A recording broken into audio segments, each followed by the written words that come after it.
आज प्रचाराला सुरुवात झालेली आहे आणि प्रचाराचा बातम्या झालेला आहे. मतदारसंघामध्ये फिरत आहात, कशा पद्धतीने मतदारांचा प्रतिसाद मिळत आहे? आज पुष्पनगर येथे प्रचार शुभारंभ झालेला आहे आणि आज आपण बघितलं असेल दत्ताच्या मंदिरापासून आम्ही केदारलिंगाच्या मंदिरापर्यंत येत असताना लोकांच्यातला उत्साह अतिशय चांगल्या पद्धतीचा होता आणि त्याच पद्धतीचं वातावरण त्यांनी 9 तारखेपर्यंत तरी राहणारच आहे, यात काय शंका नाही.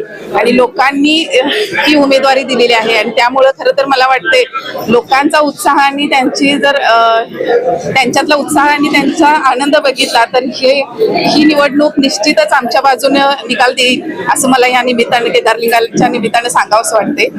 आणि खरं सांगायचं झालं तर भागातील विकास आणि मंत्री साहेबांच्या बरोबर अर्जुन सरांच्या मार्गदर्शनातून अतिशय चांगल्या पद्धतीचा विकास इथं झालेला आहे. त्याचबरोबर आम्ही सुद्धा मंडळी आता इथून पुढे एक अजेंडा घेऊन चाललेलो आहोत की विकास आपला राहिलेला जो विकास आहे त्यामध्ये आपण चांगल्या पद्धतीने उतरणं एवढंच आमचं या निमित्तानं निश्चित हे असेल.